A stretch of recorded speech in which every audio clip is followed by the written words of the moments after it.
You are listening to the Pencil and Paper Podcast Network. Visit pencilandpaperproductions.podbean.com to find more great podcasts. Welcome to the Palace of Megapixels. This is Super Mega Crash Brothers Turbo!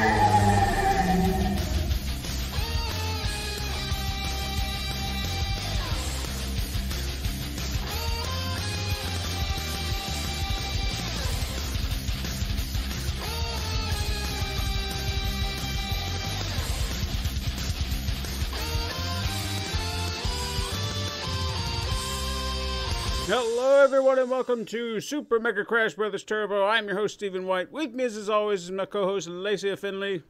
Oh, happy Monday. So this weekend was kind of garbage, wouldn't you say? I would. I mean, I know that like just the whole week, honestly, like could have just been skipped altogether and yeah. I mean, I wanted to I know this isn't technically video game related. Well, it's not video game related at all, but I just wanted to talk about Chadwick Boseman and that 1-2 punch in the face that was. That's rough. Because I'm just picking up my phone and then this headline comes up and I was just floored. Because I mean, come on. It just came out of nowhere, Yeah.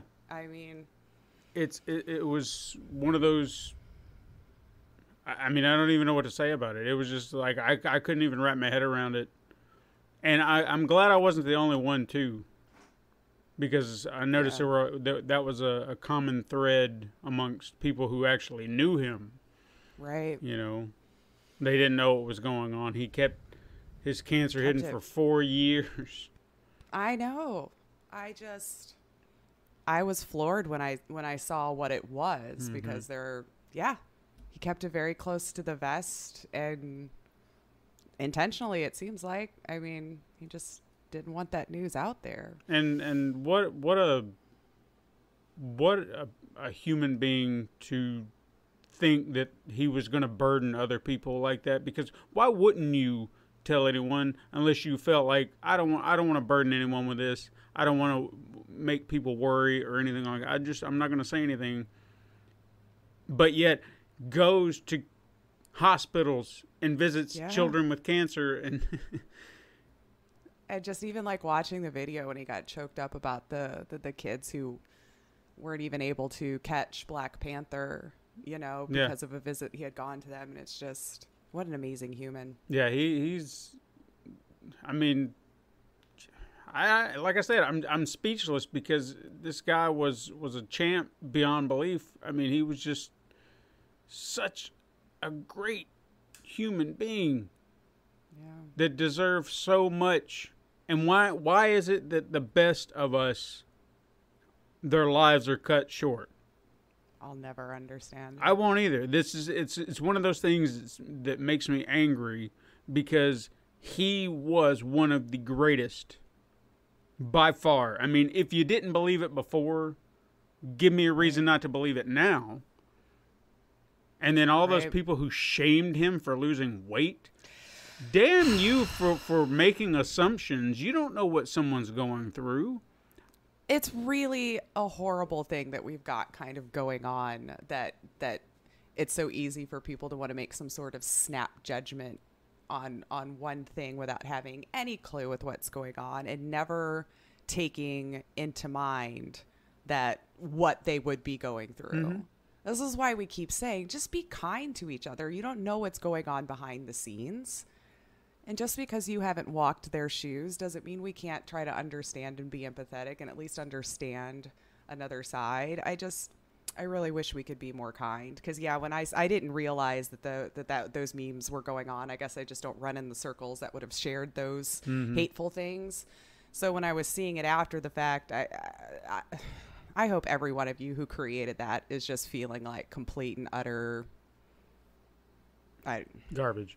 Yeah, there was no word to really convey how strongly I felt about that in this moment. So I just lost the thread. But I mean, I'll even admit there was a noticeable difference from movies. Let's just say from Avengers Infinity War to Endgame. And I know he was only in Endgame at the very end, but when you saw him walking out of the portal, I could tell he had lost weight. Mm-hmm. Like, he looked much more slender than I remembered, and it caught me off guard, but I wasn't going like, what is he doing losing all this weight?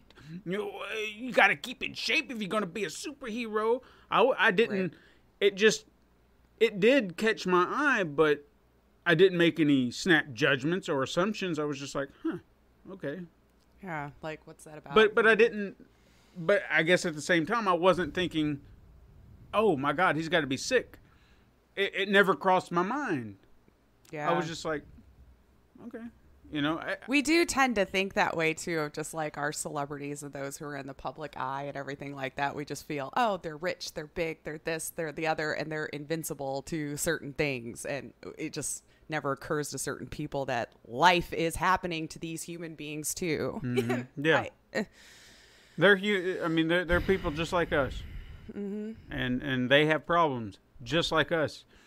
Everybody out there, if you pay attention to someone who might be saying something, but not maybe in the most blunt of terms, they're usually saying something that could be a cry for help, and you might not even know it. So always pay attention to your friends, even if, you might be like, well, what is this about? You don't know what they're going through. Don't ever assume the worst. Or the, right. Or what I'm trying to say. It just always seems to be that knee-jerk reaction where we just automatically assume they're doing something wrong. Mm-hmm. Like, that seems to be our first knee-jerk reaction. If you get mad, oh, well, it's because you're blah, blah, blah. And it's like, that has nothing. You're putting words in my mouth and trying to shove a narrative out there that, like, you have no way of backing up these claims, But you're convinced, and that's all that matters. Sure. So, yeah, I wanted to touch on that because the man was beautiful and kind and just the best of us. Absolutely. And absolutely. I hate that we've lost someone that magnificent. Absolutely. I mean, yeah, like this year just keeps taking too much. Yeah. Why? We're all pretty worn down at this point. Like, yeah, that one was just like, Jesus. 2020 can go fuck itself. It really can, and cancer can too. Mm-hmm. And if you are able and can, let's donate to the cause and try to eradicate this awful, horrible thing that just keeps taking people way too young. Mm-hmm. It's horrible. Yeah. But to shift gears, because I know a lot of you didn't come here for this. No, but these two universes go hand in hand. Mm-hmm. I think with like these kinds of films and gamers, and my heart goes out to the friends and family and to all the fans that are hurting. Like, it's okay. You may not have known him personally, but it's okay, and allow yourself that time to just grieve. Mm-hmm. I mean, it hurts. Whether you knew them or not, it hurts, and we get it, and just allow yourself that time, and don't let anyone tell you you're being silly just because it was some actor or something that you didn't know. Yeah. They can touch your lives in ways that you don't even realize until things like this happen. And that's absolutely true, because the reaction I had, it was one of shock, like I'd lost a family member of some sort, mm-hmm. or a close friend, because it was just like I couldn't. And like you said, it's okay. Like it's one of those odd situations where you're so removed from the situation. When you really think about it, it's like, why am I reacting like this? Well, because he did something for me. Yeah. He evoked emotions in you, caused you to feel things. So it just enjoyed the crap out of his work. So it brought you joy and did amazing content. Right. And it's okay to feel that way. Yeah. It really is. Don't let anyone tell you otherwise. Absolutely not. So, yeah. But we'll move on from that. I did want to kind of, on the flip side, I know this is going to be an odd segue, but I don't know what else to do. I mean, it was going to be strange regardless. It's one of those days. It might be a stranger podcast. Yeah. But anyway, there was an announcement this week not video game related, but our content related in a manner of speaking. Show that I did, and Lace was actually a part of the second season of it. Yes, is coming to Amazon Prime, Man Cave.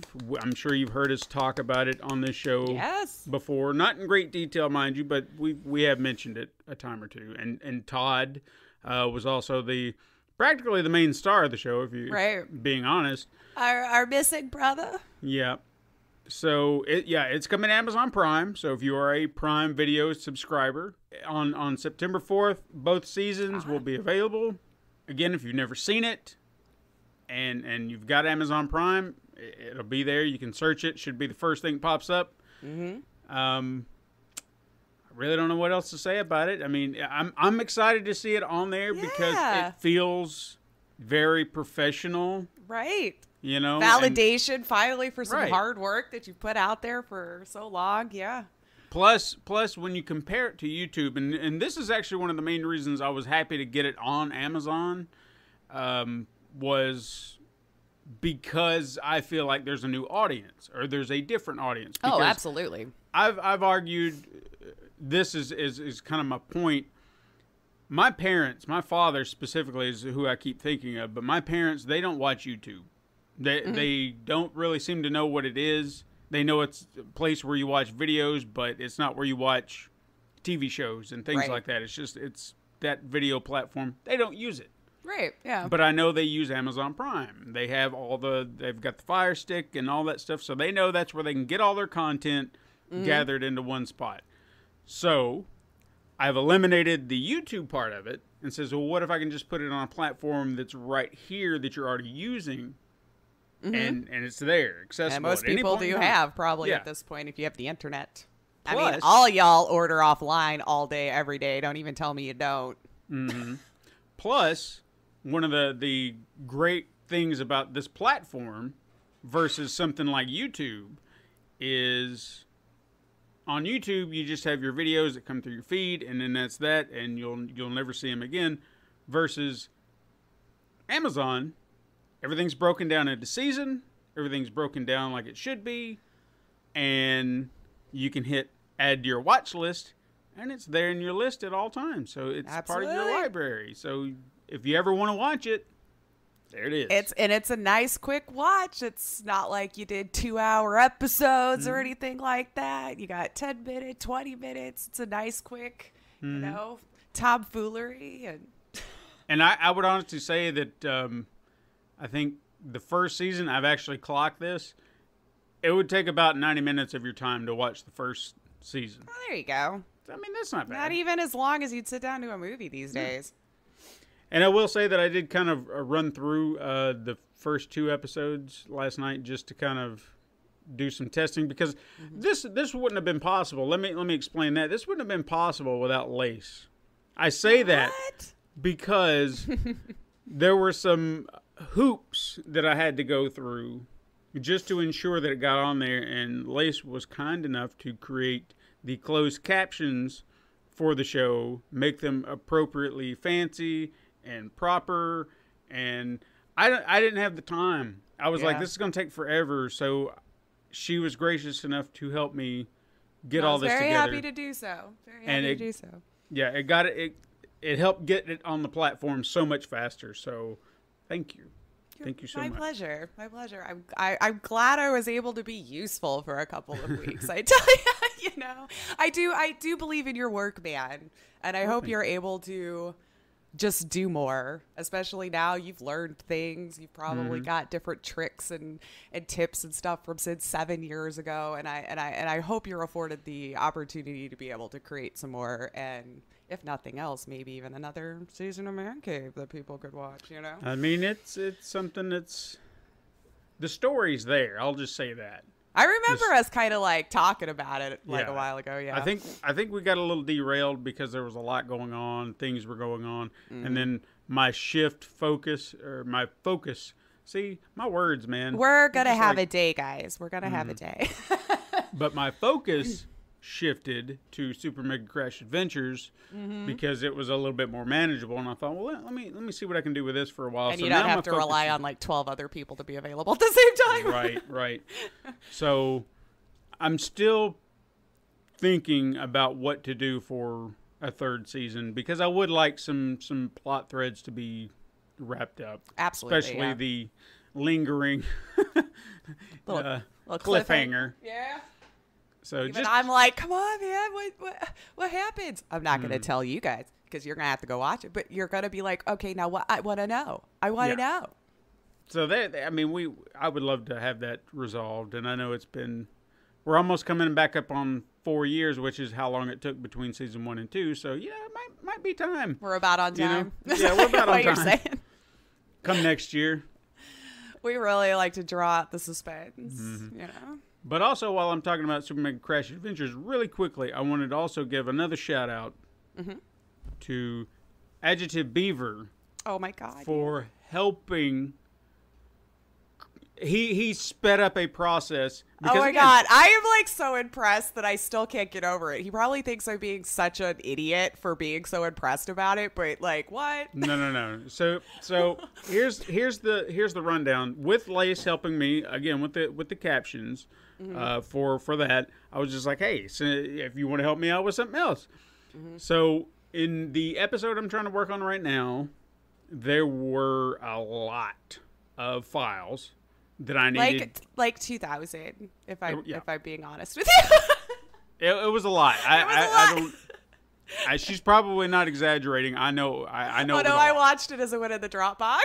Wow. Oh my God. I kept clicking it. For me, I have fiber internet. It took 45 minutes to upload to you, so that ought to tell you right there. It was a lot of fun. Okay.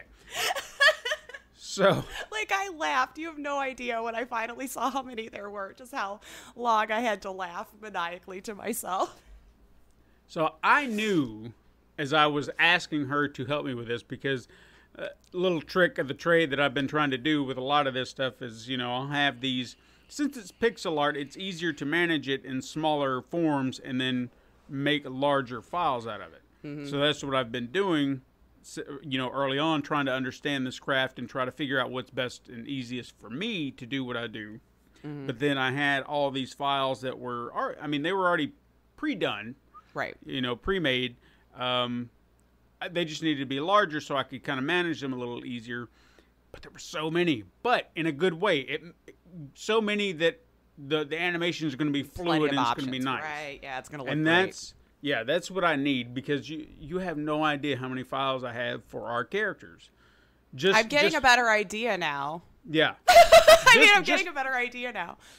Just to have As I've been helping with the process, I'm like super impressed with you now too, because I was like, holy crap. Like I already was, that you were teaching yourself this, and those 4 episodes look so freaking amazing already. And then, but when you started handing me all this different stuff, I'm like, oh my God, this is why it's taking him a while. He's got like real life and all of this. Like, how the crap? And what's funny is, as I'm kind of animating, there might be something I don't have.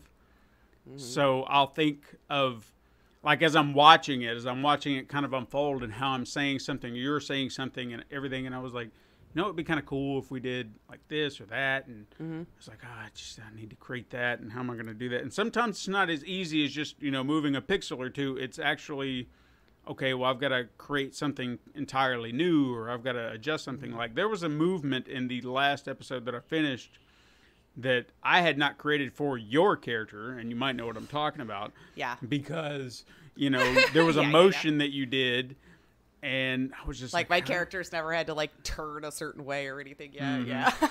And I was just kind of looking at it going, how am I going to do that? And I wanted to be very precise about it, because I didn't want it to...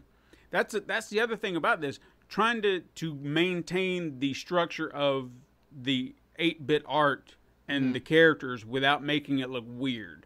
Right. Like early on, as I was trying to get like more emotion out of my character, I remember my arms got like insanely long, and it just looked really weird. And I was like, no. A little Stretch Armstrong work going on there. Yeah, I was just like, okay, so we've got to narrow this in. We got to figure out what's the limit and what's appropriate for that.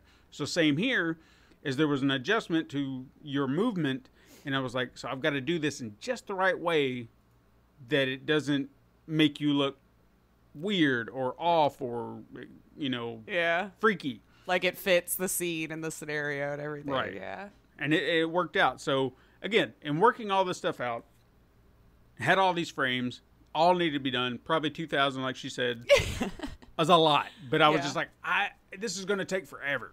Yeah. So if you could work on this, I'll do this. And she started digging into it, and she's like, dude, this is going to take forever. I was like, I know, right?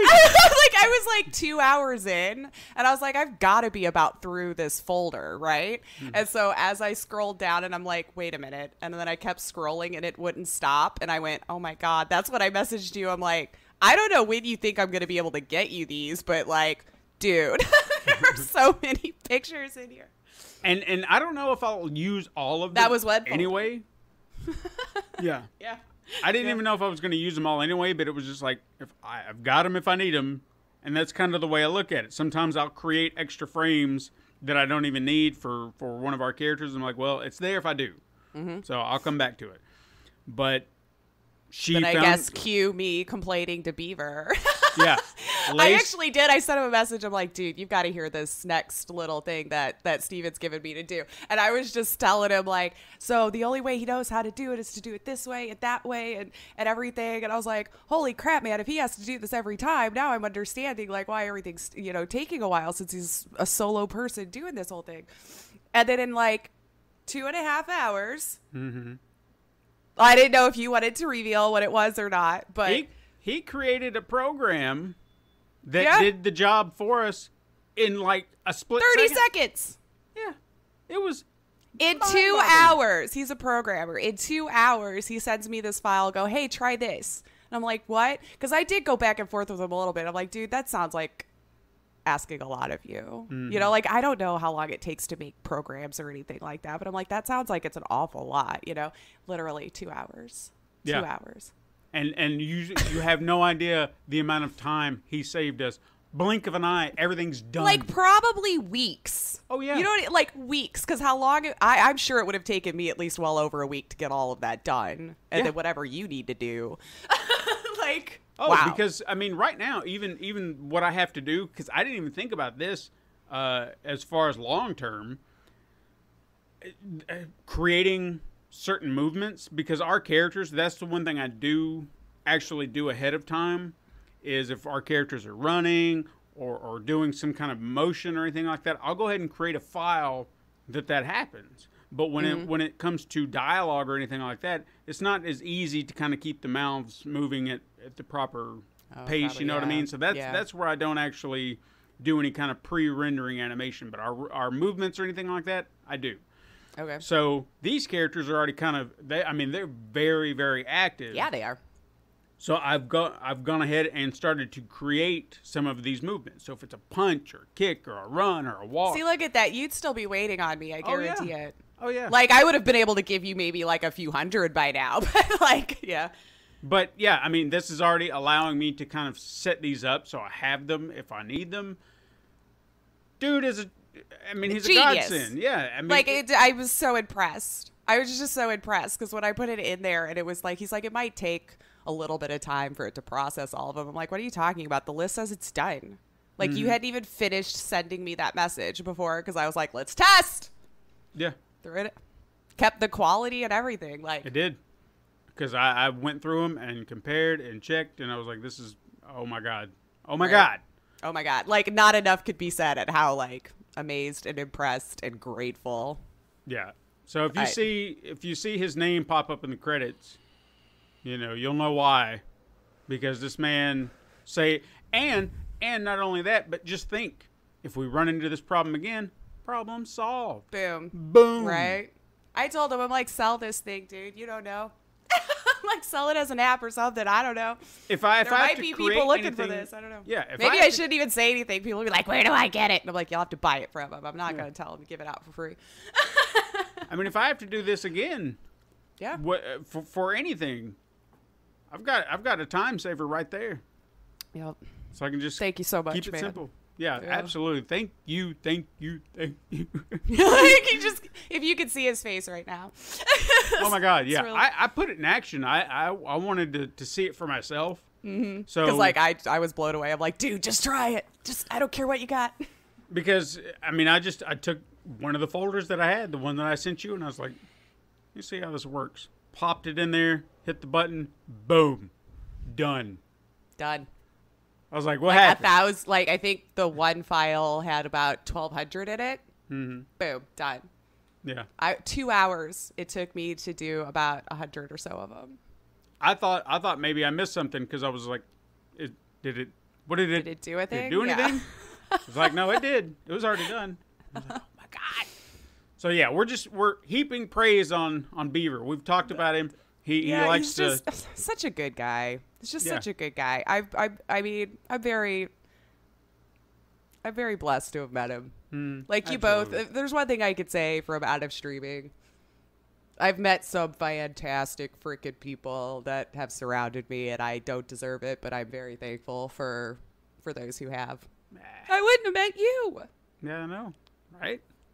You know. Mm-hmm. So, thank you. And if I hadn't have spoken up, because that's always been one of my problems. Not to talk in chat. Well, because I don't know if I'm going to be heard. You know, like you'll get into one of those big chat things, and you just start talking, and then there's like 100 people talking. And you're just like, I'm going to get my... and then you just feel like you get lost in the chat. I went too fast. And you can too. Yeah, it's very... As a streamer, sometimes if it does move fast, it's not intentional, but sometimes it can be... Especially if all y'all use the same freaking color for your name. Mm-hmm. And it's about the same length. I don't know how it happens, but as a streamer, when you're staring at chat for 4 hours, it'll all start to bleed together, y'all. Mm-hmm. I have like 6 people who use purple. Jesus Christ. Like, I need you all to mix it up a little bit. That was the hardest thing with me going to Mixer, because it was like everyone was just blue or green if you were a mod. And it took me months to start being able to just like really read each name before the thing so I could tell who the hell was talking to me. That's why they need to allow avatars and things like that so you can just see Well, it doesn't matter anymore. But well, no, not for Mixer. I just mean Twitch. Oh, Twitch, yeah. Yeah, do something like that. That way you can see a face. Steal that idea from Mixer. Yeah, why not? Yeah, I mean it was kind of neat. But who cares? Hey, what have you been playing? Well, starting the show. No. Yeah. So, you know what? I started playing Fallout Shelter again on the PC. Totally forgotten about it. Hey, all my people were still there. Nobody was. Well, the person I sent down on a mission, whenever the hell that was totally dead. But hey, just started messing around with that. There's really nothing new to report. The missions were new to me, though, from the Overseer. Yeah. So that tells you how long it's been since I've played it. So that was kind of fun. Sure. Yeah. To get to go out and do like this little mini mission or whatever. And then it's time-based, though. So some of them will take like 45 minutes to reach your destination, 5 or 6 hours. It just kind of depends. And you can find these like little bottles, I guess, that can speed up the process. So I'll use the bottles to get there fast, see how many I collect while I'm on the mission, and decide whether I'm just going to like shut it down and come back tomorrow for them to come home. Right. And messed around with The Sims a little bit more. There's a couple new mods that came out to add more like interesting things. So I've been checking that out.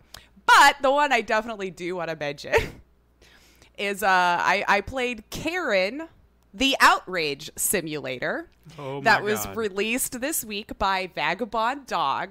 I've talked about their games here before, the Always Sometimes Monsters and Sometimes Always Monsters, which were also fantastic games. This was one that they kind of just created over the last few months.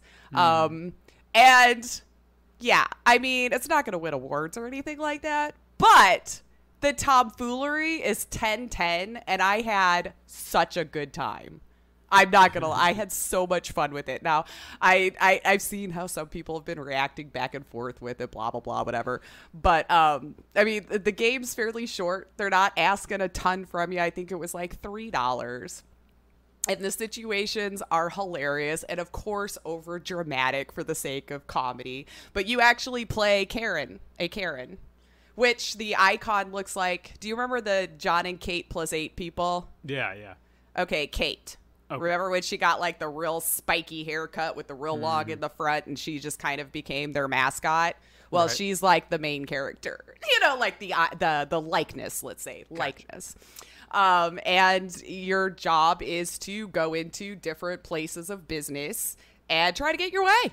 like your typical Karen would. So you go into the coffee shop and you order some ridiculous long drawn out order, and they get one thing wrong. Now, how are you gonna get your free coffee, Karen? And they have like 3 different bars how you could wear down whoever the worker is, like either their patience or their indifference, and then Karen has her own freak out meter.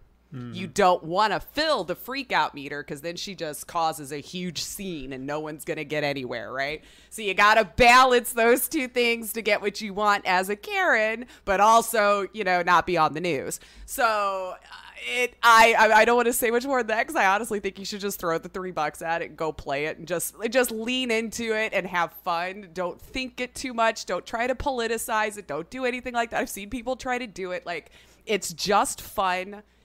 If you're taking offense to it, maybe do some inner reflection as to why. And then outside of that, just have fun. It was a lot of fun. I just acted it out, got crazy and all this stuff, which added so much more fun to me. And I recommend it. I mean, it's not going to take you long to finish it. The concept is funny. And I think the way they did it was just, it was a good time. It was a good time for what it was. It sounds hilarious. Well done, Vagabond Dog, again. Like, they're good people, man. They make really good little games. So, yeah. I've already seen, like, it floating around the Twitterverse. Like, who made this game? And all this kind of stuff, And I'm like, you screen captured the Steam page. The developer's name's right there. Like, if this was for clicks, fine. But, like, reword that. You literally put it in your own message. Yeah. So, yeah, I recommend it. It was fun. But yeah, that's about all I had been playing this week. Okay.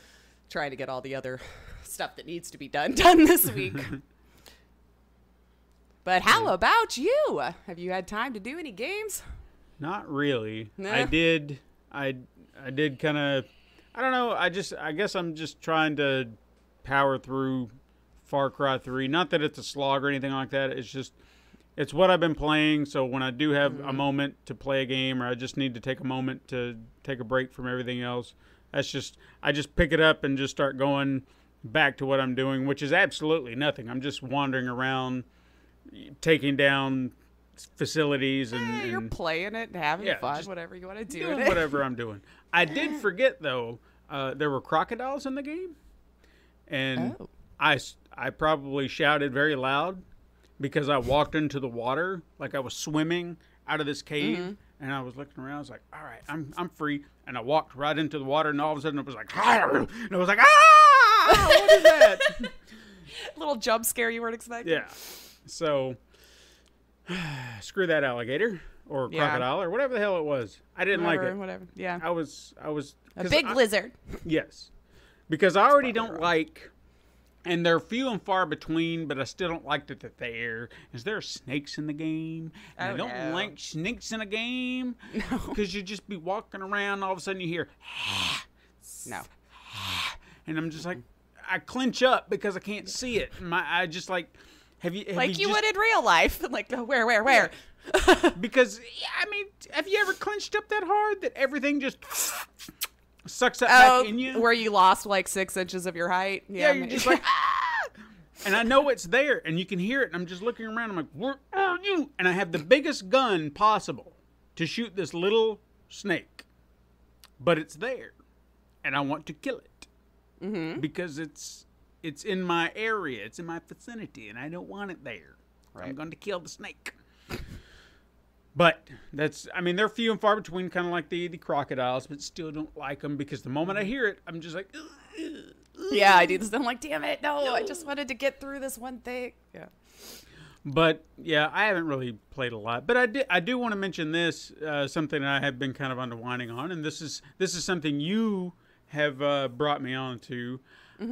I've fallen in love with the pitch meetings. Oh my God, right? I've gotten the hubs addicted to it too, which brings a joy to my heart. Yeah. It's so hilarious. He's so clever. Yeah. And it's everything he points out as a flaw in a movie is 100% legitimate, and you didn't even think about it and was like, holy crap, you're right. Well, why did they do that? I don't know. Fair enough. Fair enough. And it's always those great. I mean, that's what it has to be. It's like someone's got to point it out, Right. and then you're just like, why is this? I don't know. Fair enough. And then you just keep going. I'm going to need you to get all the way off of my back on this All one. right, I'm okay? going to get wired off of that thing. There's just so many memes you can do now. Yeah. Or something is tight. Yeah. And then sometimes it's good, and it's like, I don't say that. Right. Oh my God, he's great. Yeah, we probably watched all of them now that I've discovered it. Like we just started clicking through it, and when the hubs got addicted, we just sat down and probably for like an hour just kept finding the MCU ones because there's so many of those, and just going through it. It was great. We're still whittling away at them, just kind of off and on. It's like when we in the middle of something, it's like I click on another one, and then we'll come back. Click on another one again. You get strangely addicted and just keep watching them back to back to back. But if you don't know what we're talking about, there's a guy by the name of Ryan George. He's on YouTube. He does this thing called Pitch Meeting, and all he does, he does other stuff. But the Pitch Meeting, though, is on Screen Rant. Yes. Because he does have his own YouTube also, so just to differentiate where you can find Pitch Meeting. And that stuff is good, too. But the stuff, the thing in particular we're talking about is on Screen Rant. He does movie pitch meetings and then breaks down some of the ludicrous There's definitely things. Spoilers, so don't watch one that you haven't seen a movie to yet if you want to, because he does usually say at the beginning, like, they're basically pitching the whole plot. But and he does warn if there's a spoiler involved, so just if you see it and you don't know it, then I'd stop. Right. But no, it's a very, very funny. It's probably like most of them are 6 or 7 minutes, give or take. At the longest, yeah. So it's hilarious. I highly recommend it. I'm glad you like it. I've been thoroughly. So I guess I should thank Mia because she's the one who introduced me to him in the first place, because she had like posted on Twitter one of his just skits off of his regular channel, and then with the YouTube algorithm, it started showing me the pitch meetings, and I've just been addicted. Yeah, like, well really done, solid. dude. I actually kind of hate you because of how clever you are. But it's good But that's stuff. a good thing. It's a good thing. stuff. Like it's so clever. It's really clever. So you want to wind us into some news? Let's do some news. Yeah. I picked out a few things for Gamescom, which, as you know, this is the first year that we've done an all-digital Gamescom. So thank you, Jeff Keighley, and all of the teams involved in IGN and all those for putting this together. It's the first time, I guess, basically anyone could have attended Gamescom. But we won't go into a ton of detail about that yet, because, like, at the end of the show, we're going to kind of talk about some of the favorites and a couple of the awards that were passed out this year, and who won on the favorites and all that kind of stuff. And, of course, my own personal gripes for some things, because drama. But the first one we're going to start off with today is just Ubisoft is having a rough year. Ubisoft, well, I guess a rough couple of years. We're just now realizing all of this kind of stuff. But on top of that, this week, Ubisoft had to make an apology after the release of their trailer for the mobile game Tom Clancy's Elite Squad. While in the trailer, it is shown the raised fist, which is a cultural symbol of defiance and revolution in most countries, right? But here in the States, though, it's most recognizable currently with the BLM movement as the power fist. Doesn't seem like all bad yet, but the problem lies is they used that same exact symbol that the BLM movement uses in their game, and kind of suggests that the protesters shown in the trailer were the threat. They were the bad guys. So this, of course, didn't go over well, as most of us would expect, especially now, for crying out loud. I don't think that would have ever been a good idea. But Ubisoft tweeted out an apology.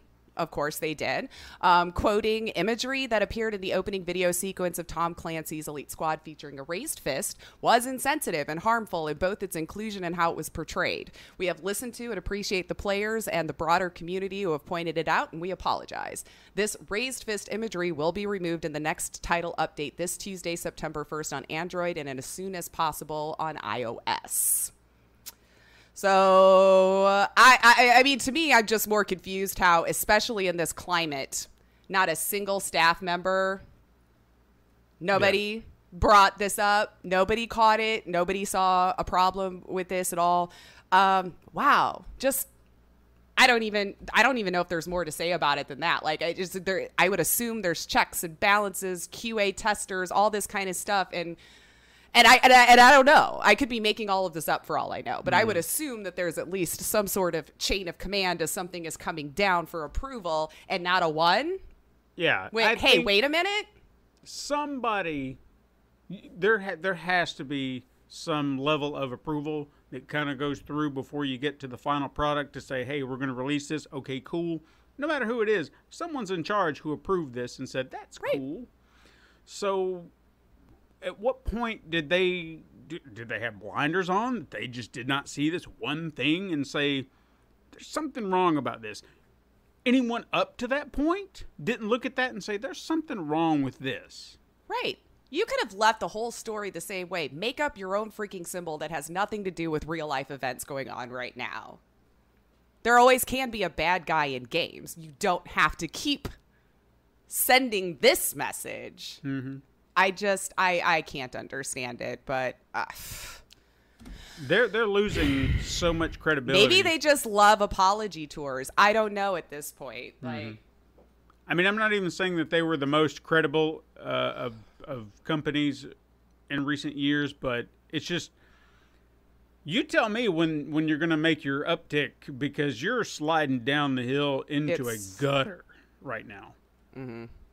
Yeah, like, I mean, they are starting to do some cleaning house. It does seem. But you keep doing shit like this. Yeah, I mean, I guess maybe were those the people checking this stuff out? I don't know. Like, they weren't good people, so they need to go anyway. But man, I hope they get their house in order. If especially for like the other team that probably has nothing to do with any of this, and just having to constantly ride this wave of horrible decisions that your suits keep making for you. So yeah. Ugh. Anyway. Oh, more Epic and Apple kind of stuff. Yeah, I know, but as of last week, even the instant we posted our podcast, news had moved. So keep in mind, even by the time that you listen to this, it could have moved already, because by Monday morning of posting, that morning, more info had come out. So a few tidbits that we had found this week. In fact, well, I already just said that. You write stuff down, then you riff, and then you lose your place. That's my life today. Okay. So it seems that Apple kind of got a little more retaliatory this week. We had mentioned before that the judge had ruled. Oh, no, I think that was the news that happened. Mm-hmm. That's what I would try to remember because it was so close. So what had happened was Apple was threatening to take all of the Unity and developer tools off of their storefront, which would harm smaller developers that are using the Unreal Engine. The judge did rule that no, the developer tools and the Unreal Engine and stuff stays. Right. Perfect in my mind, because at this point, just let the two multi-billion-dollar corporations eat each other alive for all I care. Just leave the smaller independent creators who rely on this stuff alone. Like, don't bring them into your freaking stupid food fight. So that was definitely them trying to retaliate, but Apple seems to have gone one step further in the fact that now this week they have removed all of Epic's games and will no longer be allowed on Apple devices. So this includes Mac, to my surprise, because to my understanding, Mac users also use the Epic launcher. So I'm not sure why that would be an issue at all, since you would be getting your updates from that launcher. Right. Sounds retaliatory. Although I don't know. If someone has a Mac, maybe if you would be kind enough to let us know how that works, because I've never used a Mac for gaming or really anything.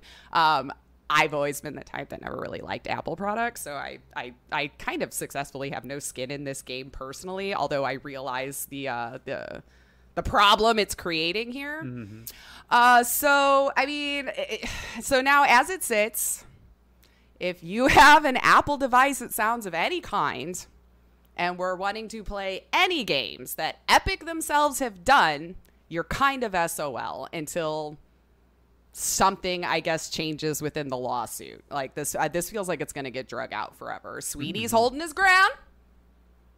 Apple's already said 1 million times, quit your BS and you can come back on. Or Right. BS, I mean, depending on who you are, whether it's BS or not. I can't see actually being on Epic's side either in this case, but I realize a lot of people are.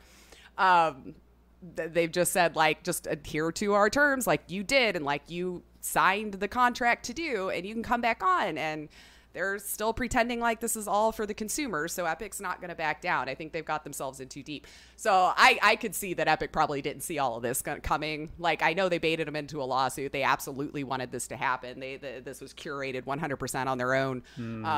And so, yeah, the things that Apple's doing back, they may not have seen happening. But here we sit. So at least to my understanding at this point, those are the only two getting hurt right now, and I'm okay with that because Apple ain't getting a cut from any of Epic's games. Epic ain't getting a cut off of any Apple devices. I just feel bad again for the people who use these devices and actually enjoy the games. Sure. So how consumer friendly was this? I don't know. I just see so many different ways they could have gone about this where it didn't have to start dragging everyone else through the mud with it. But Sure. I'll be honest with you. I am a little curious to see how this ends. Yeah. Mainly because this, just like you just mentioned, how it kind of came about. The fact that Epic tried to make a power move on Apple and weaponize their fan base against them. and quite well, I might add. I'm not trying to give them praise like I'm on their side, but the fact that you turned this whole thing into a Fortnite event, Yeah. to make Apple Free look like the Fortnite. bad guy. Yeah. God, how devious do you have to be like, look at the bad Apple. Ooh. Like, the hubris with Fortnite is real now. Yeah. They just thought they were too big for anyone to touch like that. And I guess now they're getting a little taste. But then for Apple just to be like, fuck you, and then we're going to take everything from you. I don't know. I'm curious to see how far they'll each push to just where you're going to go. Because if Epic didn't think Apple would go that far, how far is Epic willing to go to push this? Yeah. Like, now it's just, for me, it's sitting back with popcorn and seeing the last man standing at this point. Like, you can argue all you want about the 30% fee with Apple. Is it too much? Sure. You know, Valve also takes 30%, and everyone loves to buy off of Steam as opposed to Epic. So Yeah. my thought was, let's just say that you put up a game on the Epic store and decided you were going to put a workaround in there that cut Epic's cut out altogether. Do you for a second think Epic would have just been like, oh, well, you're right, it's better for the consumer and it's better for the developer that we don't get any of the money? Do you really think that? Do you really think that would happen? But here we are. So, I mean, I'm on neither of their side. Me neither. It's really hard for me to have empathy for either big, large corporations like that that's trying to bully everyone around. Now, would it be nice if the judge ruled that the 30% is unlawful, or would they need to open up the marketplace? Sure, fine. I mean, I don't know. But this whole guise of it's like, it's for us, you're not, maybe, but I don't for a second really believe it. I really don't. I don't either. It's about the freaking money. They want more. They don't want to pay the 30%. Nobody does. Sure. Oh. But we also had Microsoft join in. They're on Epic's side, it would appear. Facebook wanted to chime in as well about supposedly they had asked Apple to waive the 30% fee on Facebook to help developers through the pandemic, hopefully recoup more money for small businesses and things like that. And supposedly Apple did not comply with that either. Like, they're sticking to it. So now it looks like Facebook might be joining in. So now it looks like Epic at least got all these people with money to start to be on their side. So this is where I'm like, how is this going to roll? I don't know. To play a slightly devil's advocate for Apple, to be on their side, every one of these companies agreed to this 30% years ago. This is not something new. Right. They all agreed to this early on, years ago, before all this crap happened, and now all of a sudden you're rethinking it because one person just decided to be like, I still think it's because Epic is ready and waiting with some sort of storefront of their own. Like if the judge rules that like all phones have to have more than just your own storefront on it. Because I feel like I read that in one of the lawsuits that because like initially they weren't looking for any kind of money. Right. So I was like, oh, I bet you, since they're so consumer friendly and buy up all the exclusives and all this kind of stuff, I bet you they had some sort of, here's my storefront that you're going to have to put on your phone now. Yeah. It wouldn't surprise me. I'm really surprised that all these other companies didn't have a problem with it until someone pushed the button, even though they are bigger than Epic Games. So if you got a problem with it now, why didn't you have a problem with it then? That's all I'm saying. But again, I'm not on anybody's side. They can all go to hell, but just curious. Just quit hurting the actual people who are enjoying these things and trying to create on these devices. That's the thing that really just irks me about the whole situation. It's consumer friendly. Oh my God, I want to beat him in the face every time I hear that, Sweeney. I really do. So consumer friendly. Then stop buying exclusives and let consumers decide where they want to buy the games. And again, I don't have a problem with it, but I'm going to use your rhetoric against you. Anyway, let's move on to another one. PS5 news. They did warn us early on their orders were going to be limited, that stuff happened this year to our surprise. And so it kind of slowed down some production in some areas. So we knew this already. But with COVID, everything kind of took just a little bit longer for them to get parts to put everything together. So they're not making promises that a ton of units will be available at launch. So if you were super hyped for the next console, just be prepared to be met with a registration. I can't say words. Registration? Thank you. Uh-huh. That screen for the opportunity to buy it. Okay. Yep. So you're essentially signing up for the chance to get to buy. So they're saying it's a first come, first serve basis. I really hope they figured something out for scalpers. Yeah. But with that said, it looks like you can register now, although we still don't have a release date or a price. So if you were trying to factor that in, I got still nothing more to give you there. So you can register for the opportunity, and then good luck, I guess. I keep seeing these rumors float around that it's November, and so I'm gonna go ahead and hedge my feel like bets. it would have to be around Black Friday, Yeah. ish, So. that week. And I don't know about you. I'm sure that we're both on the same page here. With the way everything's going and as limited as they are, I think I don't want one right now. Oh no, I usually wait a while on a new tech anything. And it's not that I feel like I'm going to be upcharged or anything like that. I'm afraid that all this pandemic stuff is going to rush production to the point where we're going to have a lot of problems. And I want to make sure that I'm getting a quality system, not one that's going to be like I'm going to be the test subject. Right. Well, think about it. We've had no conventions for them to have people to test it out on. Right. So that's a little. So it is a little scary. Yeah. I mean, I have faith that both will put out a good console. I mean, crap, they've been around for so long and they've made quality stuff up until this point. But I'm just, tech breaks around me. So first gen anything, I just wait until bugs and kinks are out anyway. Mm-hmm. And this year, I think, especially since, again, we've not been able to test or do anything like that. But yeah, if you're super excited and absolutely want to get your hands on one, go register ASAP. Let's see here. Call of Duty Black Ops Cold War had some news. I have no idea anymore if this is a new game, a DLC, or what. I feel like we've had a million Black Ops ones, and I can't keep them straight. So, but you can now do war crimes for Ronald Reagan. Oh, my God. That is amazing. I always wanted to do high treason. I really, you know what? And from such a high member in our esteemed history book. So it kind of mixes a little real life events with whatever narrative is being driven in the game. In the trailer, we hear a discussion being had about Perseus, which is a code name for a supposed KGB spy, as they're showing us videos of war in the background. So this is like narrated. Perseus is the large threat here, or a Russian boogeyman or whatever. So after more discussion around the table, the doors open wide as they all address the president, Reagan. He is informed that the process is less than legal, but Reagan will greenlight this mission for you regardless of the legalities, to benefit the free world, of course. And he goes on to explain why that's fine and all the bad things they've already done to make it work. So what's one more illegality? So okay, is all I said to that. Like, okay, that's a thing now.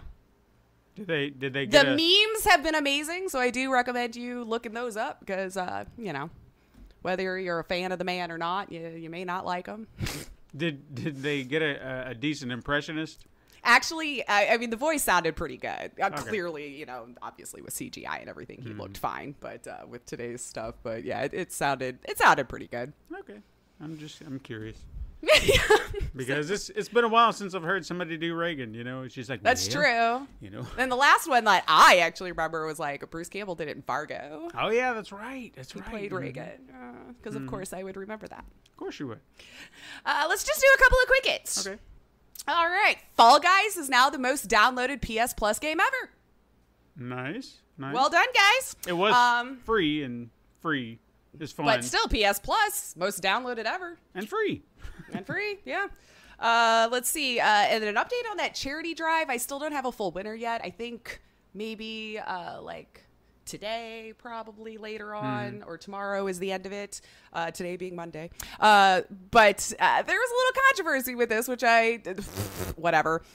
So it involved Ninja, as always with this guy. I don't understand. But the prize was, if you remember me saying last week, that the highest bidder for the charity would win a skin of their brand in the game, right? Mm-hmm.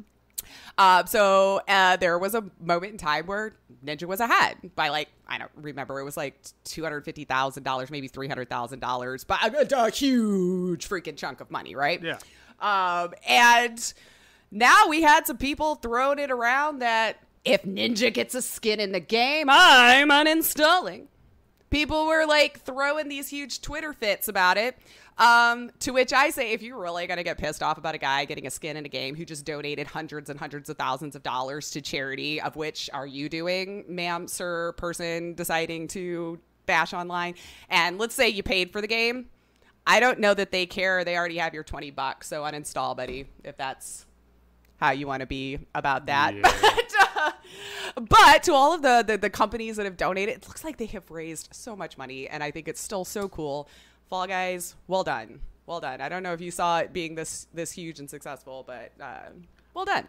I didn't either. It looked like it would be a fun game that would have, to blow up, yeah. Yeah, I never expected it to be this popular. So maybe Fall Guys could be the Fortnite killer. Ooh, let's start that rumor. I've already heard it. Yeah, a decent. I think Ninja said he was going to be a Fall Guys streamer. What? Nobody's going to want to play it anymore. I know. What? God. Jesus Christ. I don't understand. I hate for one individual so hard that I just don't get it. It doesn't make sense. It doesn't make sense at all. The jealousy. Mm-hmm. Sea of Thieves is getting dogs. Okay. That's all I had to say. That was announced. They're getting companions on a boat. Does that add some replay ability to the game? You could pet a dog, I guess. I mean, the replayability is, I guess, on the player because it's just like an online multiplayer, find treasure, kill each other on the seas kind of situation. Mm-hmm. But now you can have a dog to drown with you on your ship, I guess. PAX West finally bit the bullet and announced that it's going to be all digital this year. Obviously, we had announced that they were kind of hanging on in the hopes, back in March that things would have turned around by September, but it is not. So, nice thing is, I guess, now is that we all can attend, right? It was keeping its schedule on the convention, so they are going to still do it on the same days, it looks like, but way more than we've gotten before. So you can go to their website. It's going to be free. They're not charging you to get access to panels or anything like that. So the TLDR seems that they're going to be running a virtual shindig, as they called it, for 9 days, though, this time. Wow. So 9 straight days from September 12th through the 20th. And they're looking into ways that you can actually download the demos of the games, which is what we all usually go for, right? We want to get our hands on those games and everything. And for me, it's just a pleasure to meet the developers, but it is what it is right now. Mm-hmm. And they are gonna put up, it sounds like they're trying to work on a virtual showcase kind of situation where you can go in with your virtual self and go to the booths and play the games and download them or whatever. So keep an eye on their site because it is a work in progress right now. And that's how we're gonna be doing doing PAX and probably all conventions from here to forth, for all I know. I don't know. I mean, as long as I'm a negative Nancy these days, guys. I don't see anything turning around. This is the end of days. I do like the idea of giving fans a chance to demo the games, because that is one of the draws to PAX, is to get to try these games that we wouldn't normally get to try, or we don't even know anything about. And so important to the devs to get those games in front of your faces. Yeah. So if there's any way to pull that off, absolutely. That's a great idea. Maybe, I mean, didn't they do that with Steam? Like there was something like that? Yeah, for GDC they did something like that. So yeah, hopefully it looks like they might be doing it through their website the way it's articulated right now, but it might end up being something like that. Sounds like they're still kind of talking to people and getting the logistics together. So just don't cut any deals with the Google Stadia, because then no one will play your game. Continue. Is that it? Is that a thing still? I don't know. I haven't even heard anything about it in a while. Exactly. And I'm searching for news daily, you know. But guess what I actually have for you today? What? I'd buy that for $1. Ooh, I know. Look at me bringing back an oldie. So, maybe you and I can remember the days of the Commodore 64s, right? Oh, my goodness, yes. Yeah, I had them in my school, and it was a joy to get to play the paint program once in a while, maybe a little Oregon Trail if you were a good kid. It was basically a word processor, at least what I kind of used it for in school, but maybe you wanted one growing up and you never could because, you know, they were kind of expensive for the day and for what they did, and you got to linger on, and all of the other kids who got to have one, and you were just super jealous. Well, guess what, Steven? I can sell you one now. Yeah, this is a full-sized reissue of the classic home computer that looks and functions almost exactly like the OG machine. All right, it comes preloaded with 64 Commodore and the VIC-20 games. And includes a joystick for you to be able to play with. It did replace the ports in the back with a USB instead of the old serial bus ports and all that kind of stuff, which means you can load up your own games and programs if you like. You can even write your own programs in Commodore Basic, just like the real thing. It does come with an HDMI port for 720 output, though, so unfortunately you can't do like the big box monitors just for old nostalgia's sake. But it does come out on November 5th. Ooh. If you pre-order right now, Steven, what would you pay for this Commodore 64? I'm going to say nothing, but I mean, I never cared for the Commodore. I mean, I didn't have an attachment to it, but in all fairness, I know some Get people to play do. those old games, man, like back in the day. Yeah, I mean, how they were meant to be done. It's the same with Atari. You know, people had that fondness for Atari. I guess I didn't. I don't know. I just didn't. Teach their own, man, right? Yeah. Yep. But I mean, it's impressive what you're doing. You got some games. You got some... And it's not the mini one that came out a few years ago, I want to say. Just like, I don't know if I cleared that up. Like, we're talking the legit full-size box. Plus, you can write your own programs, which is cool. So I feel like that would add some price... some dollars on there. So I'm gonna go for a gamble here. I'm gonna go higher than I'm thinking and say $130. Steven, sold. Boom. $129.99, and I will pocket that penny. Damn it! Well done. Thank you. In the history of I'd buy that for $1, has any of us gotten it basically on the nose like that? I mean, I'm going to say that's on the nose. Fuck the penny. We have dropped too many F-bombs today. We're going to have this with a warning. The kids will get over it. No, I mean, I'm sure one of us has had to have gotten it once before now. I feel like within a couple of bucks, sure, but on the nose like that, well done. Well done. Thank you. You It just have sounded your brand right. new one on November 5th. Yeah, it's one of those where like you could have easily saw $50 or like 500 to rip people off for the nostalgia factor, you know. So I was like, that actually sounds like a fair price to me, you know. Yeah. Maybe you could have even got a little bit more. But all right, let's talk more Gamescom. Okay. Why not? I don't know how much you got to see because I know dang life keeps taking you away. I did kind of browse around on YouTube because, the videos every day, Yeah. they'd keep popping up. So if something caught my eye, I would definitely check it out. I won't say that I watched a lot of videos because not everything did catch my eye, but That's fair. Yeah. But I Yeah. did watch some, yes. Cool. Yeah. Well, as you know, this is the first time it's gone all digital. So, like many of the conventions that I guess we're doomed to go to this year like this, Jeff Keighley was back at the helm, hosted us through a series of game reveals. Again, I think it's really cool that the whole team was able to pull something like this off. So, the first day kind of underwhelmed me, honestly.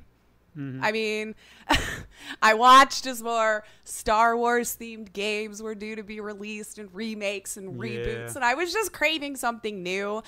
We did get another look at some brand new games, of course, eventually as the weekend went on. We're going to talk about, well, my favorites for sure, and then, of course, chime in if there was one that you had seen, kind of go back and forth here, and hopefully we found some games that you might have missed unless you watched it live. But looking at Twitter, only a few made it to the mainstream is the way it's kind of looking to me. Firstly, let's talk about Blazing Sails and get this out of the way. Okay, yeah. This is a new, in quotation marks, pirate battle royale game where you can create your own unique ship and pirate. You can band together with your friends and command the high seas together as you navigate the seas for loot and weapons, resources, ship upgrades, the game stuff. What caught my eye about this one? The fact that it didn't really at first. I missed the intro to the game. So when I sat down and I was continuing to watch, Gamescom, 100% thought I was watching Sea of Thieves. Yeah. It never even dawned on me that it could have been a different game. Same art style, same aesthetic. I mean, the water maybe upon further inspection might look a little different. Definitely the people did once I finally looked at their faces and stuff like that. But that's about it. And when I discovered it was a different game? The next freaking morning. When I saw people on Twitter posting the picture and the video. And that's when I went to rewatch. I'm like, yeah, that's the trailer I saw, but I missed them announcing what it was. So for basically 24 hours, I thought Sea of Thieves was getting a bigger battle royale version. And I still don't know the difference, really. I mean, it's kind of PvP and Sea of Thieves already. All I gotta ask is this: does it have dogs? You know what, though? That might be why Sea of Thieves is like, guess what we're going to do? Can you pet the dog? Can you? I'm actually curious if there's going to end up a lawsuit here. I mean, we reported about lawsuits about trees. Yeah. For games that never even got a fully released trailer. I just don't see how this would go. But I don't understand copyright law, obviously, because sometimes things happen that I just don't even think should have been illegal. And then the next time I turn around, something like this gets released and it's totally fine. So I don't know. I'm sure Microsoft is 100% aware at this point that this game is coming out. And if you go to their Twitter, the Iceberg's Twitter, because they're the ones who came up with this game. Pretty much every announcement they have about the game is just a slew of people going, "Oh, Sea of Thieves, right?" and tagging Sea of Thieves, and "Oh, hey, Microsoft, did you see this?" and they're all in your corner trying to help you out. I mean, I don't even know what more to say about it than that. It's a clone in my eyes of Sea of Thieves when it took me 24 full hours to even realize I had watched a different game. Sure. I mean, and I feel like I was paying attention. Yeah, I came into your stream, and that's what I thought you were watching. Of course, I was kind of in on the joke before I said anything, but I was just like, hey, I'll play along. This was ridiculous. But we did get a better look at 12 Minutes. Mm-hmm. Oh, yeah. Which wasn't, a new announcement. We were aware of this from, I think, E3 this year, last year, whatever it was. But it's still very intriguing to me. It still says a release date of this year, so hopefully we'll get to play it soon. And if you don't know what game I'm talking about, 12 Minutes is an interactive thriller about a man who's trapped in a time loop. And it has that really cool, a top-down perspective. The way the game is presented and its unique usage of time really kind of has me intrigued, and I'm excited. But the new announcement, or at least to me, if other people knew, it was news to me, announcing the voice actors in the game. Yeah. So James McAvoy, Daisy Ridley, and Willem Dafoe. So more good reasons to check out the game. So that actually made me want to play. I was already on board. Sure, yeah. So that's kind of cool. You know, speaking of those actors, all fantastic. I read this headline the other day, and it's disappointing.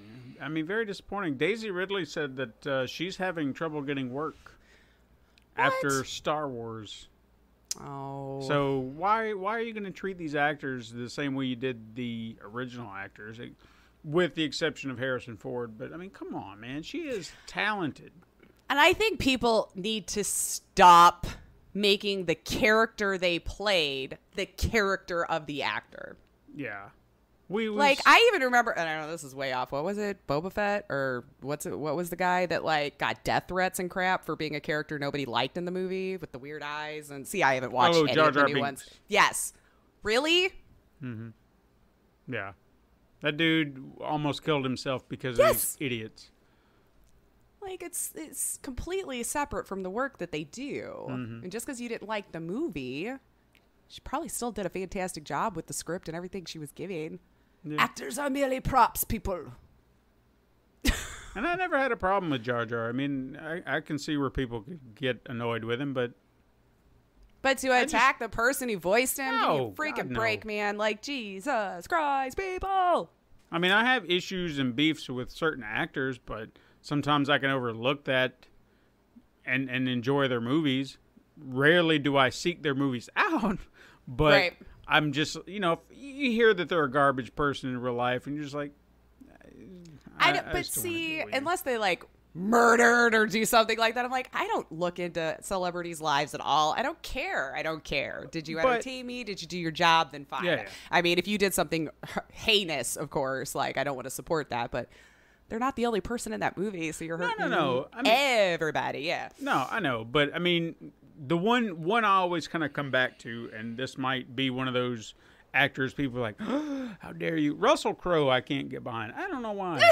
I just and I've heard things that he's done and stuff like that, and there's just something about him that I'm not drawn to his movies or him.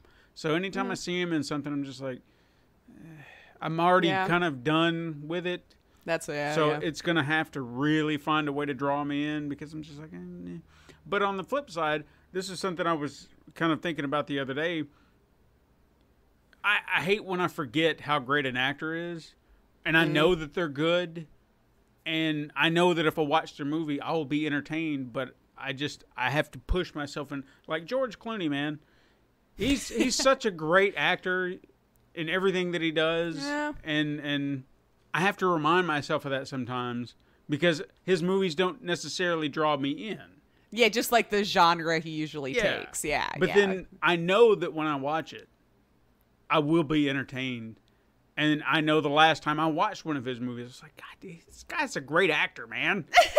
But I forget about it because I don't watch his movies very often. Are you still holding a grudge about Batman? Let's be real.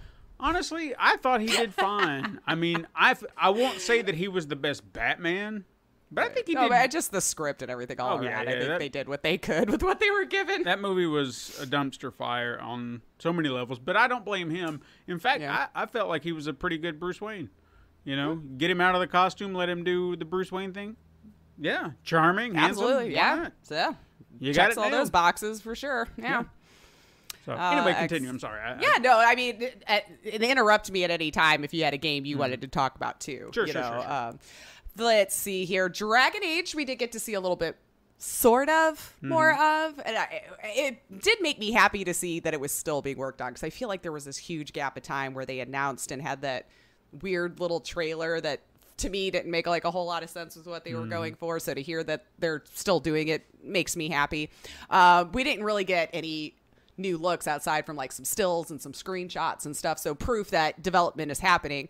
We did get a deeper talk with the team behind it though, and that's where they showed us a few shots. So it's still very early in development, but enough time had passed again that I had started to worry about it. So it was nice to see. I just hope they do this right. I really do. The team did discuss how they are looking to innovate with new characters and concepts, and will feature original wildlife and architecture, and there'll be plenty of places that you've never seen before in this series. So the story that we know a little bit right now, we'll see an oppressed group of whomever, I would assume at this point, struggling to survive against those that are in power. So, of course, no gameplay from everything that I've mentioned, but it seems really early and shouldn't expect it anytime soon. I would imagine it probably will be a few years, honestly, with the way games go into production these days. But hey, they're still doing it, so I just hope they do it right. Sure. Please do not try to do anything from 2, that atrocity. Surely they would have. Don't even count that in the series. It was so awful to me. I didn't even finish it. Could bring myself to. I was so pissed off and upset at the whole thing.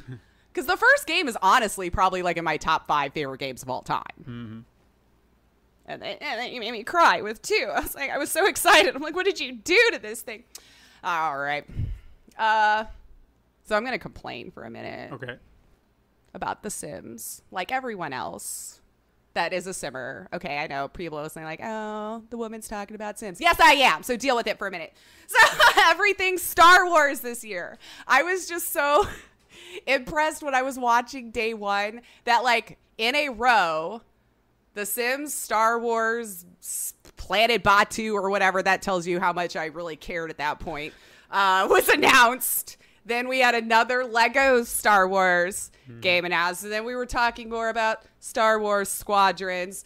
And you can tell they're nearing the end of their contract. Yeah. I mean, which is I think good. they got 2 years left. And holy balls, Batman, all these freaking Star Wars games. But either that or Disney bought all the devs while I wasn't looking. I don't know. But we are not at a loss for Star Wars over the years. Let's just say that.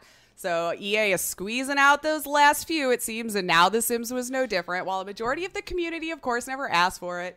I know people keep throwing around this poll that was made from Digital Spy. So just to be fair, that was not an EA-sponsored poll. It was not from The Sims team. So to say that like EA was supposed to pay attention to this poll and take it to heart, no.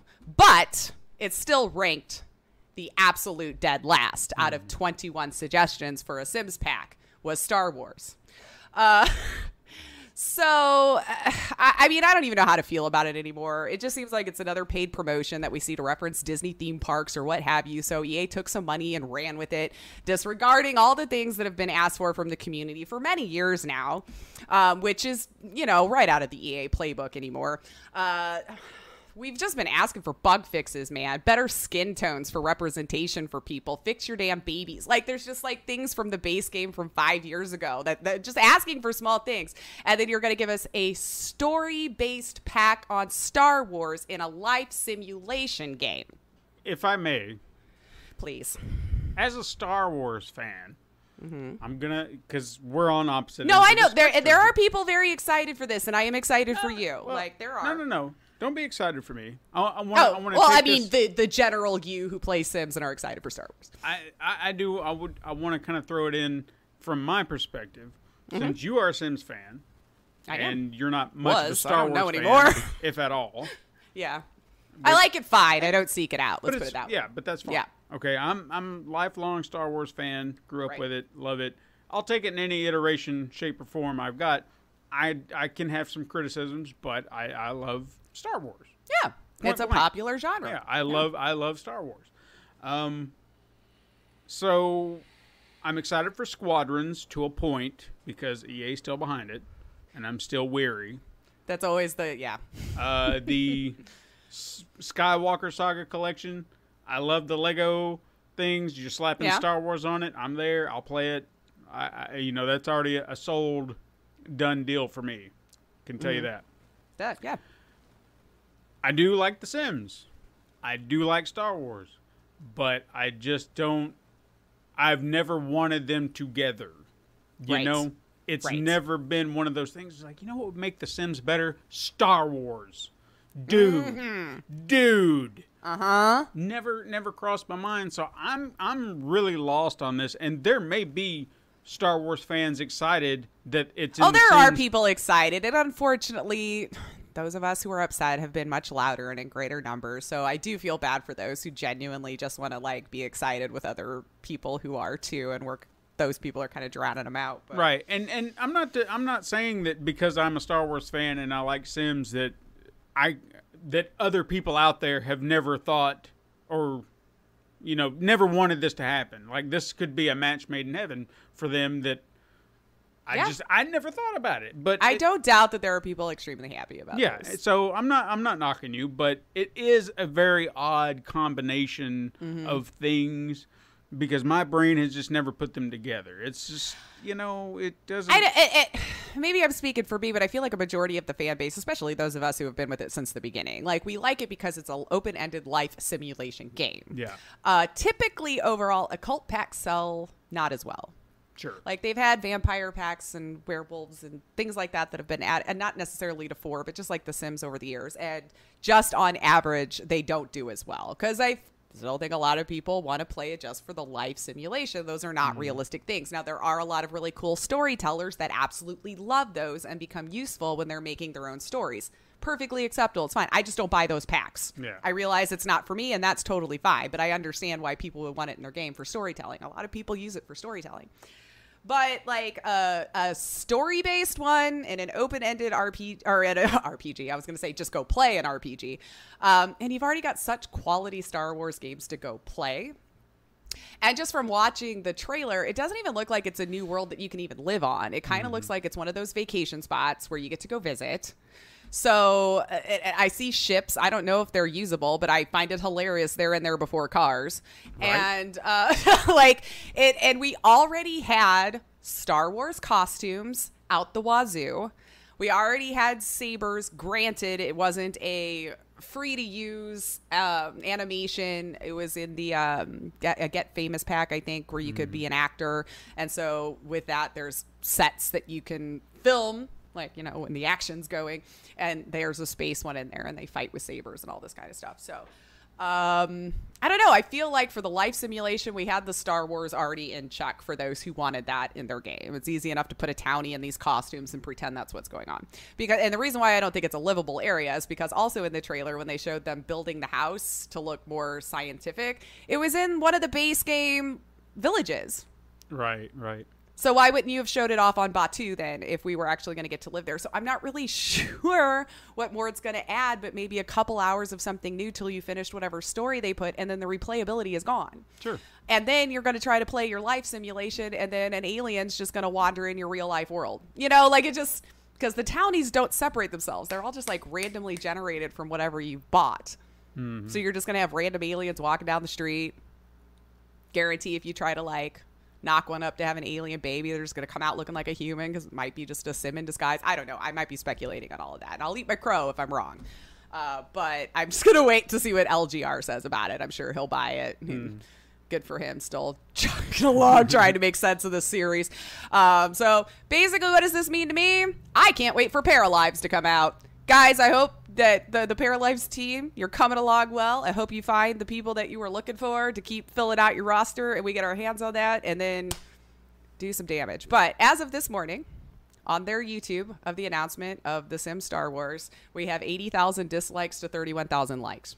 Could have been hate bombing. I don't know. But when you're tweeting out the most anticipated Star Wars, the Sims pack ever, and you look at those numbers, it just feels like it's falling on deaf ears. So EA, stop. Just stop. Mm-hmm. Anyway, they canceled Battlefront 2 and put it in The Sims. Anyway. Another cool game that caught my eye, Unknown 9.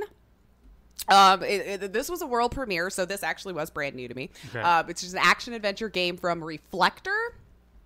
Seems to be a narrative-driven game that features the protagonist to be able to manipulate worlds around her and seeing them as specters of sorts that can't hurt her. Like, it was kind of like a pretty fun little trailer there, but it was enough to intrigue me. I want to keep my eye on it. So that's really all I've got to say about it. But Unknown 9, if you're into like narrative-driven games with like what looks like a little bit of a supernatural element to it, it looks like it could be interesting. Okay.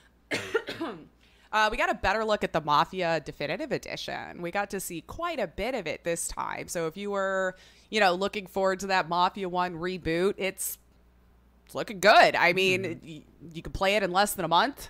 Like, it's coming out soon. The Gamescom showcase focused on the protagonist, Tommy, as he is introduced into the crime family, and a few differences we were told will be tweaked in the story and things like that from the first one, because it is a different team, keep in mind. It's the same team who did Mafia 3, but not the ones who did Mafia 1 from, like, way back then. But it's kind of like how Capcom did with RE2 and 3. It's a complete overhaul. It's a brand new game. So, no, it's not one of those cases like they did with 2 and 3 where you get the free upgrade if you've already bought the game. This is its own thing. You're just going to have to rebuy it if you want to do the brand new version. But the tweaks to the story and stuff may only matter to you if you played the first one. I don't know a lot of people who actually did. It always seems like I know people who started with 2, which was a great game, but not a lot of people played the first one, so it may not even matter to you. I mean, I've always been curious about those games because I've always heard about them and I've never played them. So I think you would like 2 and 3 for sure. 1's old, so it didn't age well, but if they're redoing it, then now's a better time. Well, now you can play that one, yeah. So I'll have to give those a whirl at some point, I suppose. Yeah, I really like 2. I actually think I beat 2 a couple times. And 3 was fine. Like, I liked it. It was fine. It looked good. I liked the story. I really liked the protagonist and everything. But, like, I don't know. Maybe it was just not enough new from any other games that I had played at that point to, like, really stand out to me hardcore. But I enjoyed it for once through. Did you get to see the Ratchet and Clank Rift Apart for PS5? Yeah, I figured you might be pretty excited about that. We got to see the 2 heroes chasing down Dr. Nefarious after falling through a portal and went right into combat. The demo also showed us a Rift Tether gameplay, which lets Ratchet, I guess, reach hard to get to areas through like an interdimensional manipulation. Science! Yeah. Maybe we can get somebody on here to explain that to me, but looks good. It looks really fantastic. I'm so impressed with. I guess this is one of those things that we didn't think we were gonna get to see, but then now that we're seeing it, we're just like, holy crap! This is what the next gen is actually doing. Is how the transition from what looks to be a cutscene, like a legit cutscene, to gameplay goes, and you're just like, holy crap. I wonder how many times I'm going to die because I didn't realize it started. Yeah, because it's, I mean, even now you can kind of get a sense, even as good as it looks. And I know some games they do it, but you can kind of tell like a pre-rendered cutscene to a in-game cutscene. Right. And there's a little, like, it's noticeable. You know when you're in-game or not. But this, I mean, it looked pre-rendered and then right in, and I know it's not, but it's impressive. Yeah. And Clank, it looks oh my really good. God. Like how reflective he looks. I know that's weird, but it's just shit. As we kept even saying, like, how much better can it really get? How much better? I'm like, okay, all right. Little details. And I'm watching on my damn HD monitor. Imagine if I actually had, like, a good one. Yeah. It's just the details, little details that just make it even more immersive. It's things you didn't realize you wanted or needed, and well, you don't need it, but you know, you're just we understand as gamers, we need it. Yeah, it's just you look at it and you're just like, wow, it really does. Just the detail, little details that just make it even more immersive and look better than it has. I never thought about those things, but they do. Right. We even mentioned it, I think, in the transition between 3 and 4, how facial features became a little bit more expressive. And you're just like, you know what? It's a little detail, but it makes all the difference. It really does. So this is one of those things, proof that just the littlest details can make a difference. I mean, I'm excited for it. I mean, I'm going to be sad because obviously I'm not going to be able to get it for many reasons. You know, like when it's due out, I would imagine, but I definitely want to get it. Sure, for sure. At some point in my life. But I'll kind of towards the end here. They also had some awards to dole out. Those were kind of the last of the games that kind of stuck out to me. IGN does have a bunch of them on their page if you want to go back and watch some trailers for everything, because they were the ones who took care of the US side of things for Gamescom. So if there was anything we just mentioned, or maybe you need to yell at me and be like, Lace, you missed this fantastic game, let me know, man. Tweet me, like, tell me I'm being silly, I'm overlooking things you love. But they also did some some awards. The people had the opportunity to vote for their favorites through August 29th, and some of the winners as voted by the fans. So keep in mind, this list won't include a lot of the best of show. We are recording a little early, so I just refreshed to see, but because I could be any minute now because they were doing like cosplay or something. But the ones that we do have announced as of right now, which I find very hilarious. Okay. Because these games aren't even out, but whatever. Okay, so best action adventure game went to Watch Dogs Legion. Did they even show anything? I don't remember. I don't understand because like a lot of I don't know. I don't. I didn't see one trailer for them. I don't. They had a lot of like those little commercial things that kept putting stuff together, so maybe that counts. I mean, I did watch a lot. I didn't sit in front of it from start to end. But I know I don't have a life, but I still had other things to go do. Yeah, so I might have missed it, to be completely fair to them. But well, yeah, keep going. I'm gonna look. Look it up. Yeah, look it up. Because I don't remember seeing anything. No, the best action game went to Star Wars Squadrons. Mm-hmm. Best indie to Curious Expedition 2. Best Microsoft Xbox game was Tell Me Why, which is actually out, so okay. Best multiplayer game went to Operation Tango. Best Nintendo Switch game went to Little Nightmares 2. And best Sony PlayStation game was Cyberpunk 2077. And I think like 2 of those games on this list have actually released. So I'm not sure how this gets voted on. Like none of these people voting, unless maybe I need to reread. They said viewers, but like, was it really just the games journalists, like the people who could have actually played these things? Yeah, it doesn't. None of it makes sense. Says people. We didn't mention Little Nightmares 2. That's true. That is a little something that I was intrigued by. It looks like co-op play and stuff like that. It does, yeah. So I'm intrigued.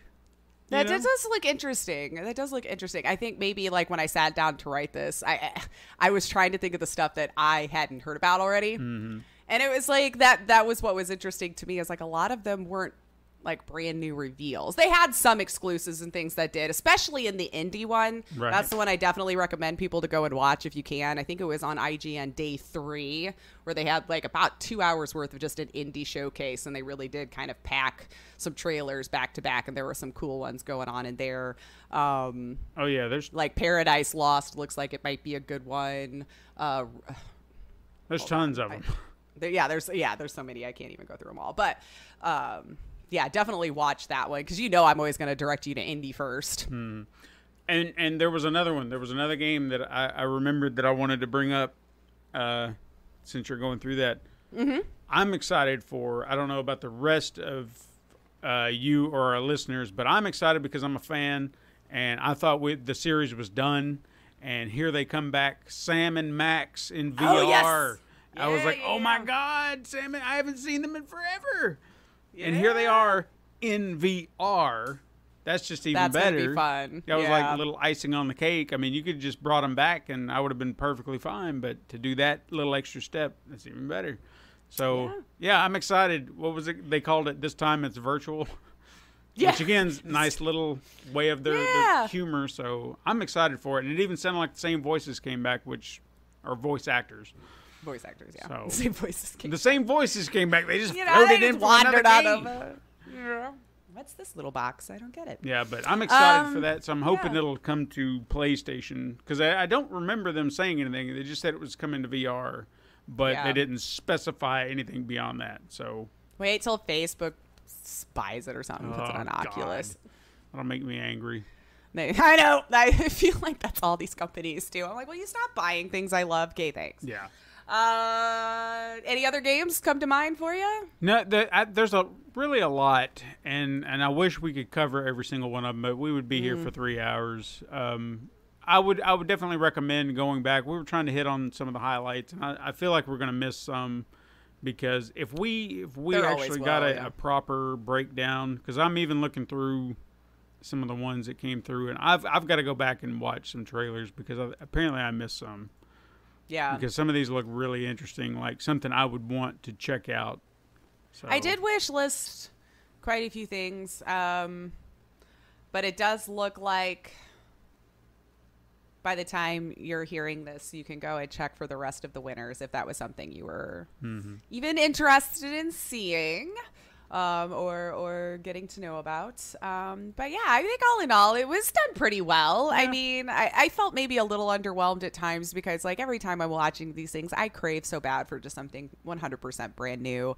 And that's probably, again, why I gravitate more towards indie than anything else. Like, I don't even know the last time I've played a AAA game, if I'm being honest with you. It's so much of the same stuff. So I like the brand new ideas and obviously everything kind of can mock each other at this point, but if you're putting a unique enough spin on it to make it your own.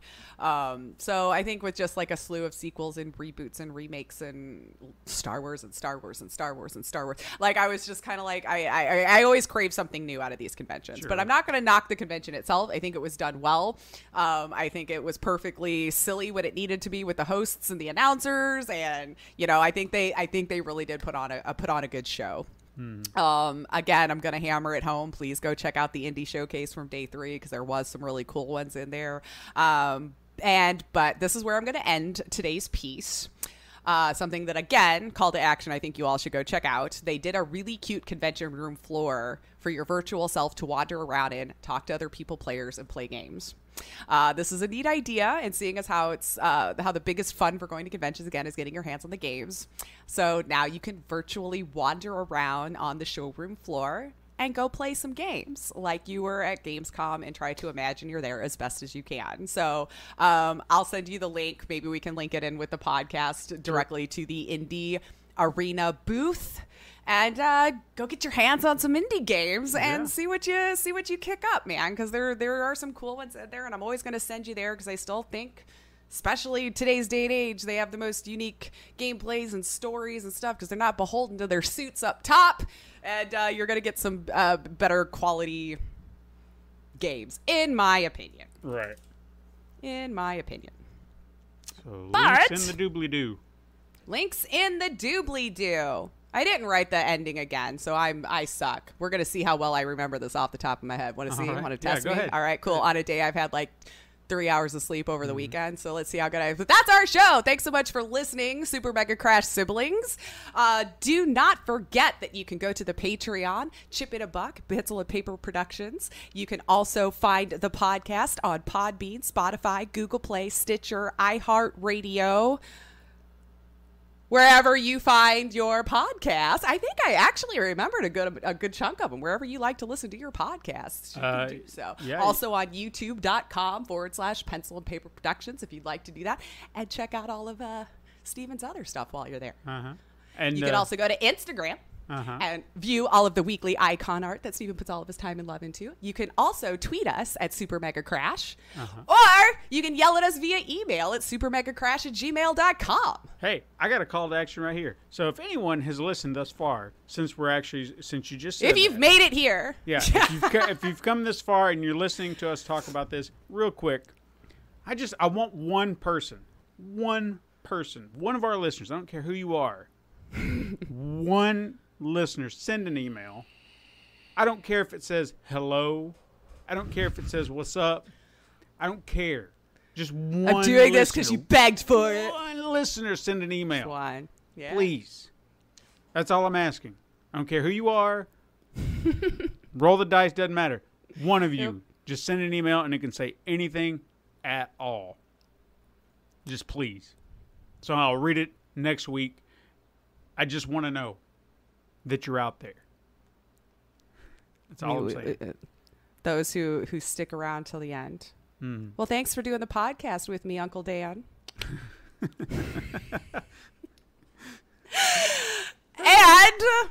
I think we should just leave no context for the listeners and just be like, well, that was weird.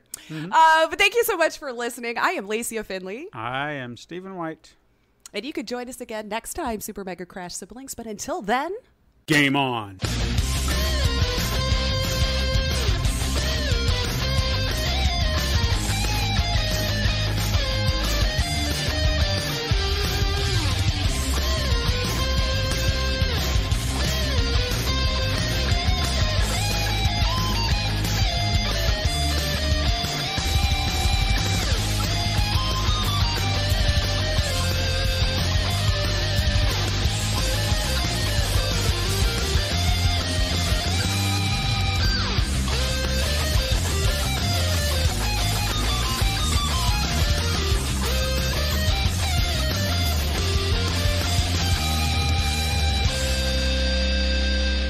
This has been a Pencil and Paper Podcast Network production.